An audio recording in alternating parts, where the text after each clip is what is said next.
Got a special call council meeting November 21st. We're here in the Selma Jernigan building right at 1 p.m. Selma Town Council has a few items to look at. We've got a reopening or a continuation of a public hearing related to 1749 Outlet Center Drive. We've got a request to cancel, I believe, a couple of planning board meetings. And we've got a facilities repayment rider to look at. With that, do we have any additions, subtractions, changes to be made to the agenda? Council? We plan to go into closed session. Planned on it, but if we need to, we discuss at the end. Okay. Let's see. Otherwise, changes? No. With that, do I have a motion to approve the agenda? So moved. Second. All those in favor? Aye. All right. We have nothing on consent. Public hearings and appeals. I do need a motion to reopen the public hearing related to 1749 Outlet Center Drive. So move. Second. Any discussion? All those in favor? Aye. All right, we got ourselves a public hearing open. With that, we've had already quite a bit of information added in. One stipulation, Mayor, and I believe we've communicated with Ashley to make sure it's clear on the record that the reconvening and the reconsideration of this by council is done basically by a tabled matter from council, so it's a carryover table. I think we've talked about that. It's stipulated no objection to that, Mayor, to this in the record, so from there you can proceed. Okay, just coming out of the tabled legislative hearing. Yes, sir. Absolutely. Thank you, sir. Okay, very good. All right, Taylor, you got some more for us. Yes, so good afternoon. We're back here for the request for conditional zoning district from IB to a planned unit development residential with the uses and standards that comply with a transitional residential zone at 1749 Outlet Center Drive. Our recommendation for approval remains the same. We have PD here to explain their updated information that was requested from the tabled meeting. And I do think that was information we were looking forward to, so if anybody would like to share that with us, that'd be wonderful.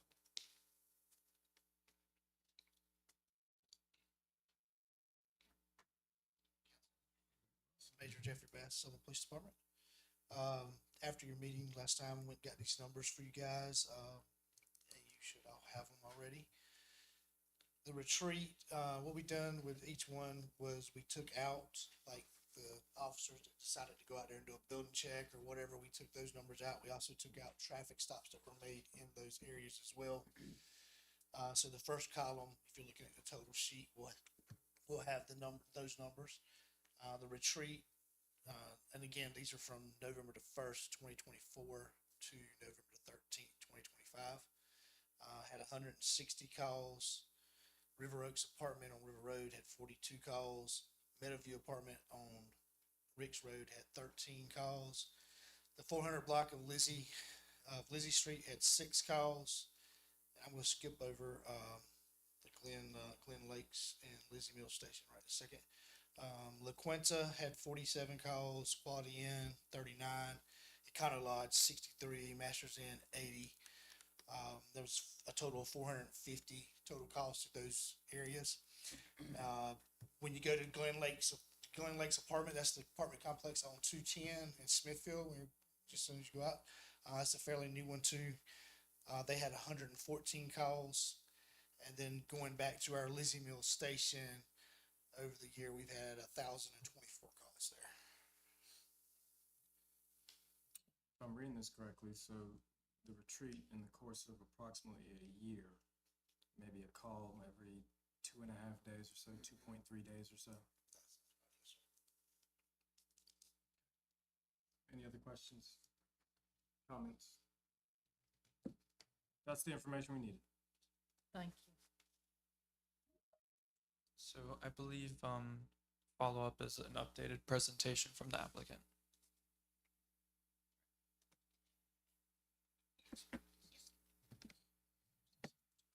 Yeah, that's right. Thank you all.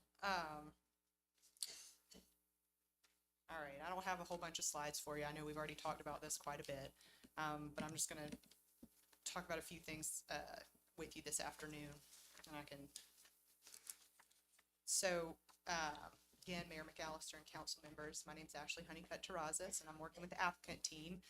Alex Frazier, with TWG Development, and Josh Scanlon, our engineer with Gateway Engineers, is they are here virtually with us, this afternoon. And we really appreciate y'all accommodating this additional meeting, to continue the discussion from last week about Waterbury Gardens, and we appreciate the council understanding the scheduling concerns and, in light of the upcoming deadlines to apply for the tax credits that will help fund this project, which will be over a $30 million investment in the town. So, and thank you to your great town staff. Couldn't get down without saying thank you to them. They've been working with our team over the past 6 months to craft a zoning case for this project. I know it's PUD. I know it's first PUD zoning in Selma, and it has much more detail than maybe other zoning cases you may have seen in the past. But we've tried to do this zoning the right way and show you everything we're planning to do and present a great project to you with the help and the guidance of your staff. So again, I know we've already gone over a lot of details of this project. We've talked about the amenities, the open space, the types of buildings, traffic, utilities, and the affordability of the housing for many working people who are already in Selma and who want to be in Selma because of the coming jobs in the new businesses, and having housing for people that they can afford to live closer to their jobs reduces traffic on the roads when people don't have to travel so far to go to work. And so this development will provide additional economic benefits to the town in the form of utilities improvements in the area and significant annual tax revenue that the town can use for needed public projects. And as we have said before, we would be annexing this project into the town's corporate limits to assure the town gets those benefits. We'd have to do that in order to get the needed utilities for the project.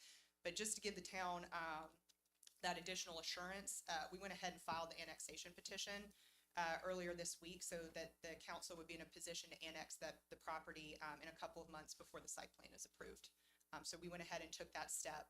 We're going to annex into the town, make sure y'all get the property tax revenue and the utilities benefits. So I want to go over two quick additional things. And then I know there may be members of the public that would like to speak as well. So first thing, I know we've shown renderings of the planned buildings, and Alex talked about the architect that he hired to design this project. And those are the pictures that we've shown before are pictures of what the planned buildings would actually look like. But we thought it'd be helpful to show some of TWG's actual built projects. These are also affordable projects, but as you can see, they're attractive and quality buildings with nice finishes in the apartments. And I have additional, these are just a couple of the projects we wanted to show you. This is not the only projects they've done. They've done multifamily projects all over the country. But we wanted to show you again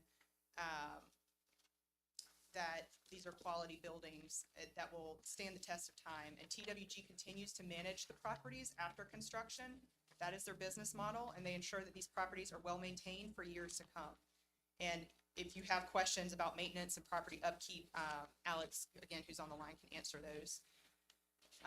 And second thing I wanted to speak with you all about today, we want to emphasize and make sure it's clear what we mean when we say that the intent is that the rents at Waterbury Gardens are going to be affordable to people making 60% of the area median income. And maybe provide some clarity on what this is and what it is not. So this is not public housing. It is not Section 8 housing. Tenants will not be able to pay rent with HUD vouchers. I know that there are some other public, very low income housing apartments in Selma. That's not what this is. And as we've been upfront about throughout this process, TWG intends to fund part of this project through a tax credit that they would receive from the North Carolina Housing Finance Agency as a part of a program that the state started in 1986 to partner with multifamily housing developers to help them finance and build housing. And in exchange for those tax credits, the developer must meet strict criteria and offer rents that are affordable, which means that they are no more than 30% of the tenant's monthly income for individuals and families at certain income levels. And there's an application process to receive those tax credits. It's very competitive. There's also different income levels for different types of tax credits. So Waterbury Gardens would use a tax credit that would require that they could not charge rents that are affordable for people earning more than 60% of the area median income for all units. I know that there's at least one other apartment complex in the town. The police officer just mentioned it, the Retreat at Selma, right next door to this site.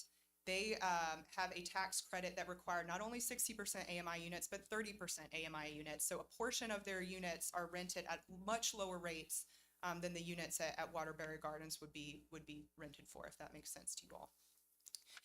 And so I also want to say this is not market rate housing that's financed with traditional financing, where the owner can charge whatever price they want and as much as the market will support. So based on our research, that is what's coming, what Eastfield Village will be. They did not receive any tax credits from the state for this project, for that project, and so they do not have to charge rents for those units that will be affordable to regular working people in Selma. And they can and likely will charge rents that are a cost burden, which means that it's more than 30% of the monthly income to their tenants. Mr. Rosas, Yes, I sir. think we've gotten the idea. I think So- we understand the project very well over these next few. Do we have any new information beyond what we've heard?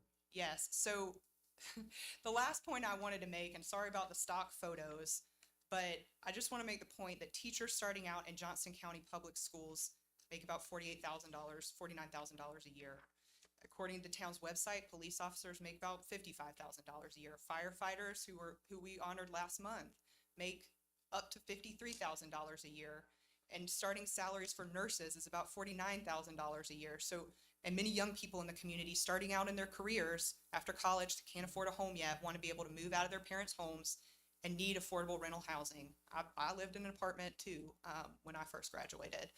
So these are the examples of types of tenants. These people would qualify to live in Waterbury Gardens, and they need a place to stay. And so the goal of this project, and the reason the state of North Carolina tries to help out the housing that's being built, is about keeping people from being displaced. As the cost of housing and the cost of living continues to rise in Johnston County, and salaries don't keep pace with the growth that's coming, having nice housing options that people can afford is essential for the community to thrive. And so that's all I wanted to say to you all this afternoon, and we thank you for your time and all the discussion. We're here to answer questions, and if there's anything we need to commit to or to address to gain your support for this project, we can certainly have that discussion. And thank you so much for your time. Thank you for your time, and thank you for being here again. Yes. We still have a public hearing open. Is there anybody else who'd like to speak as part of this project? If you would, state your name and address for the record. I'm Shatisha McLaurin. I'm with Rainbow Child Care on the daycare downtown Selma. And Name and home address. 417 Meriden Drive, Clayton, North Carolina. But I'm a business owner in Selma. And I own a home in Selma as well too. So with the TWG project, I have several, I'm a peer support specialist as well. We have several parents and I have several other clients and friends that have, y'all brought Eastfield down here for job opportunities. I have a lot of parents and employees that work there also, and the minimum wage that they start off with there is $11 an hour. And they do need a house to stay in. All the places that he named and everywhere is full. We got parents and kids living in their cars. The homelessness is gone extremely up because we don't have any affordable housing. Houses down here now the rent is at least $1,800 a month. We brought Eastfield back. Yes, they bringing jobs, but they only starting off with $11 an hour. So and you get a house around here, it's 3 times the rent, plus the security deposit here is $1,800. Where are the parents and kids going to stay at when nobody's looking at that? We only looking at taxpayers, but they are taxpayers, and I'm a taxpayer that's concerned. Shoot, I just paid my lot rent down there a while ago. So, I mean, I'm a concerned citizen, and if the time wasn't here at 1 o'clock, and the parents weren't working 2 jobs or having their kids, it would probably be a lot more here right now, because we need this place right now. Everyone has it. Smithfield got it. Raleigh got it. Why can't Selma not have it? We brought Eastfield here to make job opportunity. Where's the house opportunity that goes with it? If y'all want Eastfield to stay food and everybody work out there, and y'all want that to be successful, they still need a home. Cause BJ's, they not starting off with 13 to 14. Burlington only starting off with 12. So where all these people gonna stay? But y'all want Eastfield to stay too.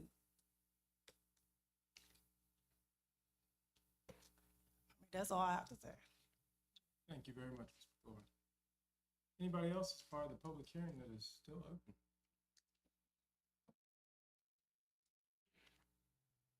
Going once, going twice. Do I have a motion to close the public hearing related to 1749 Outlet Center Drive? So move. Second. Any discussion? All those in favor? Aye. We've got a closed public hearing.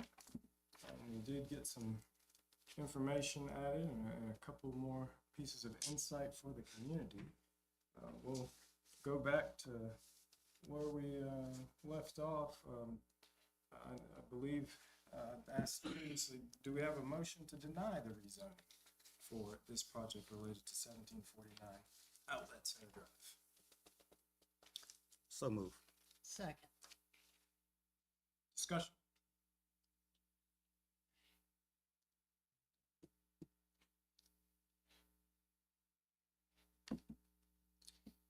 Want to know, I think you were fixing to get into it when you were kind of prompted to move on, but the rent at the, other, facility that's being built over in Eastfield. What were you saying that was gonna be based on? It's market rate, as high as the market will support. Okay, so it's not a part of any of these kind of No, it's not. programs that we're talking about? Yes, ma'am, that's right.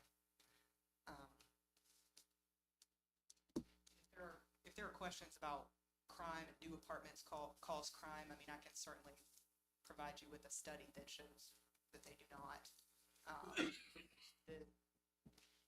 If that is something that you're interested in discussing, since that was what y'all asked about, there was a study that was done on this by UC Irvine and looked at affordable housing for people between 30 and 120% of the AMI. And the conclusion of that study was that the siting of affordable housing, and I'm reading it from the study, a sociological study, does not negatively affect housing prices. In fact, we see modest increases in both sales prices and price per square footage countywide in this particular community. And the most pronounced impact in places categorized with higher rates of poverty. The siting of affordable housing reduces most types of crime, especially violent crime. The overall impact is best described as null, as the changes in crime are measured in a fraction of a single crime per year. Prior to collecting and analyzing the data, we completed a literature review of similar studies conducted in other parts of the United States. The results from our analysis for Orange County, where this was done, add to what has been found elsewhere. The placement of affordable housing does not negatively impact the surrounding community and in many ways enhances both local property values and increases public safety. And if y'all would like to review that study, I'm happy to pass it up. So I would encapsulate the central concerns as simply density concerns. As we mentioned, 348 apartments being built, units being built right now. We've got a townhome development being built right now that is going to be 100 plus units. We have houses expected to be built that'll be around 300 units, 250 plus units going toward Pine Level. Density, density, density. When we're already talking about what's on the books, increasing our population by more than 10% in a town that is currently approaching 7,000 people. I don't believe we're even at a place right now with our infrastructure, safety infrastructure, utility infrastructure, otherwise, to keep up with what's on the books. And I don't think it's wise to continue to add more. So we have a motion to deny with a second on the table. Discussion, is there any other discussion? Yeah, I'd like to just add, I was kind of on the fence when I left the other day, leaning more toward support, obviously. But, I did a couple of searches on my own, and I realized that Selma is more than double in percentage of rental housing. as most towns across the United States. I think the average is like 33.2%, and we're at 56% rental occupancy in our town. I've always been one that spoke out about, you know, I don't want to see Selma turn into all multifamily housing. I want to see single-family homes and, you know, things that I reminisce about from those days.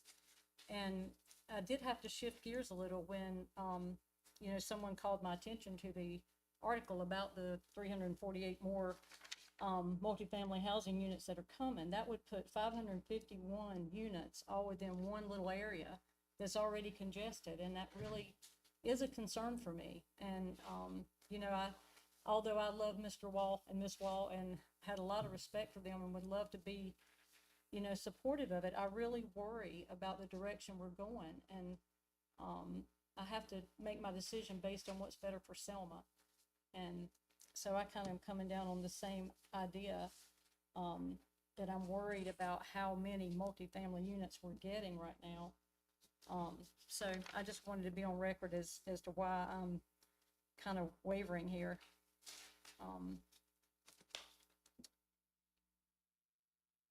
I don't know, when I peel back all of the levels, that's just where I come down at. Any other discussion? Motion and a second on the table to deny, so if we are on the side of denying the permit, we need a yay, and we'll poll individually. Councilman Overby? Nay. Councilwoman Amy West Whitley? Deny, yay. Deny, yay. Yay. Yay. That's 1 against denial, 4. Thank you for your time. Moving along, we've got schedule to change for our planning board.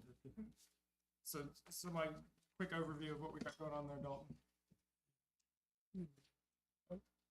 Do we need to?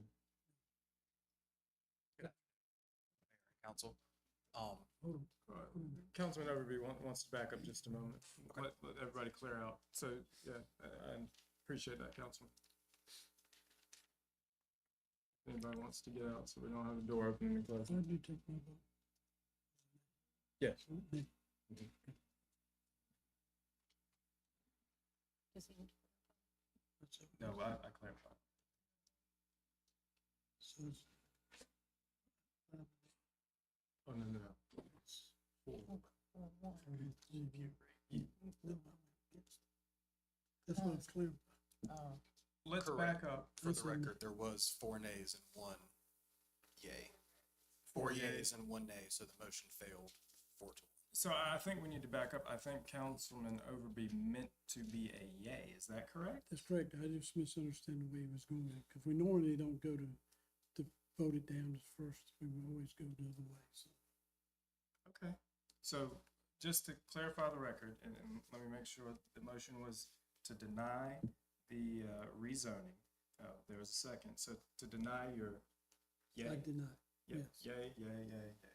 All right, so it's unanimous denial of the motion. If we may, point of clarification for the minutes, Mhm. because I think the way I would interpret that when the group left, it was 4-1 in support of the denial. And you can leave it that way, I don't care. But again, obviously majority prevails, but if the record, I think, is gonna be adjusted to unanimous, I think we need to put a little bit of statement on the record to show that perhaps Council Overby. And to mention for your transparency purposes, most of the folks in the room that were involved in the comment heard a 4-1. And I'm fine. Are we okay with I'm leaving fine. it 4-1? Leave it at 4. So let's just leave it at 4-1. That seems to be a little bit of kerfuffle we don't need. Good to go? Yes, sir. All right. Planning board meetings. Sorry. Yes, sir. Good afternoon, Mayor and Council. There has been a request from our planning board chair to cancel November and December's council meetings, pending no business items being submitted by the deadline. As of right now, we have no business items scheduled for November. However, we did notice the agenda and everything as scheduled. We will go back and do the cancellation notices upon approval, if you you guys are inclined. And just for the record, generally, the planning board does go ahead and scratch December anyway. That is correct. Do I have a motion to approve the canceling of the November and December planning board meetings? So moved. Second. Discussion? All those in favor? Aye. Cool. Facilities repayment rider agreement.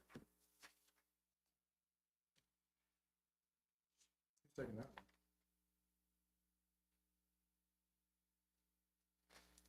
Good afternoon again. This is an agreement that was approved last meeting we had on November 12th during the fee schedule amendments. Legal counsel did recommend a better paper trail following and approvals to approve a resolution just for better record keeping. Okey-dokey. So it's a resolution related to this repayment rider. Yes, sir, that is correct. Do I have a motion to adopt this resolution related to this repayment rider? So moved. Second. Any discussion? All those in favor? Aye. All right, good stuff. That brings us into council members' report and recommendations. We'll start on the end and come around if we got anything. Councilman Overby? Oh, Councilwoman Amy West Whitley? All I can say is thank you for being here, and I hope everybody has a good weekend. Councilwoman Watson? I guess I just want to say that, you know, sitting in this seat is sometimes really difficult and you have to make some hard decisions. And, you know, you come in here sometimes and hear one side of the story and then you go back and read something else and kind of, you have to shift your gears a little. But at the end of the day, as Joe always says, we got to keep the main thing the main thing. And, you know, it's important to me to see Selma grow with some balance. And so the decisions I make are always geared to that.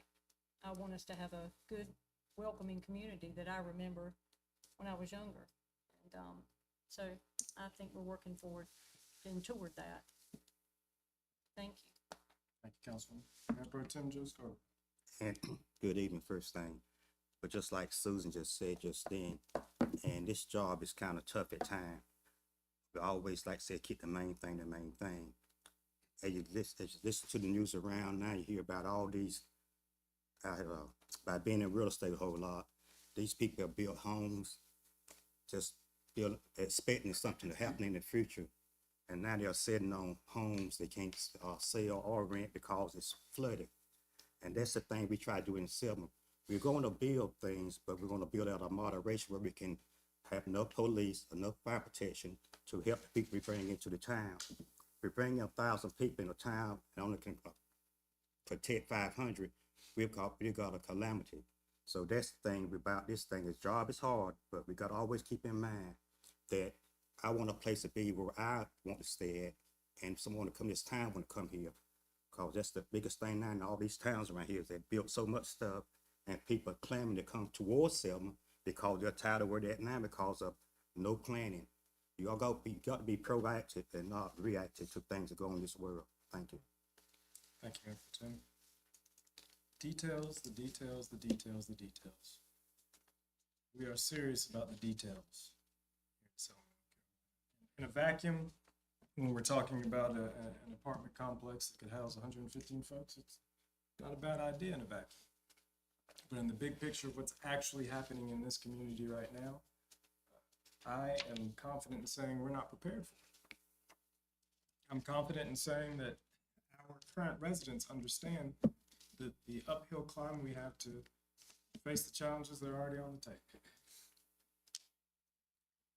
Furthermore, when I hear conversation about housing for police, fire, teachers, I have a teacher at home myself, I am interested to see how much everyone is clamoring to make sure that we have legislation and economic practices that make sure the wages for these folks are what they should be for what they do. Think about what we're saying.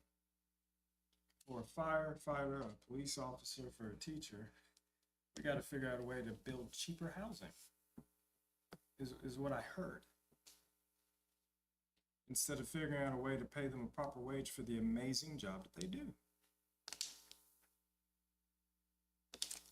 I have found that in the conversation about our tax rate here in the town of Selma, most of our citizens have been receptive, because we've also shown them that not only are we increasing our force, but we intend to pay our police and firefighter better wages. So the details of all these conversations are important. Everybody can shout from the rooftops on Facebook, from behind the keyboard, get in front of a camera and give you a sound bite about all these wonderful things that are happening around us, but when you look at the details, what do you find? Advisory board vacancies. Check out the clerk for details. I think we have ETJ and in-town vacancies there. The beautification awards, of course, in-town and ETJ residents. Did we get anybody for November 17th? No applications? We're gonna have to figure out a way to get this information out. We're doing these things. So hopefully we get somebody for our Christmas decorating contest. Residential and commercial properties are eligible. Winners announced Monday, December 15th at the Appearance Commission meeting. Christmas tree lighting and parade, Tuesday, December 2nd. Tree lighting at 6, parade at 7, followed by fireworks. Public information handouts are available in the back. If you're ever in this Jernigan building and need to find some information, there's a good chance it's in the back corner of this room. And the town of Selma will be closed on November 27th through November 30th to observe Thanksgiving. November 27th through November 30th, and a slight adjustment to our 2026 calendar of events. March 19th, Rockin' on Rayford will be scratched. I believe our Activate Some business partners do not intend to do the March Rockin' on Rayford. Is that correct? No March Rockin' on Rayford. All right. Do we have anything else that I need to address? With that, did we have a need for a closed session? Do I have a motion to adjourn? Did you not want close? Yeah, I did, I want to go. I do want to Motion to go into go. closed I'll make session? a motion. Second? I am.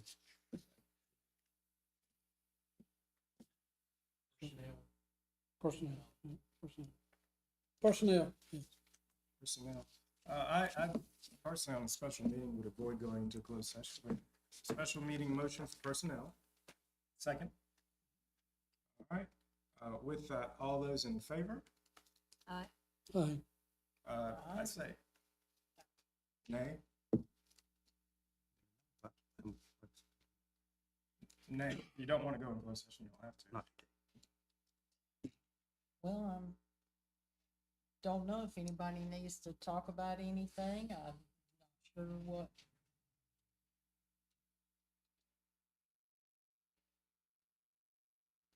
Nay, yay.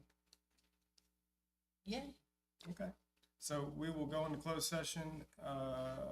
Well, actually, I'm sorry, we've got the votes.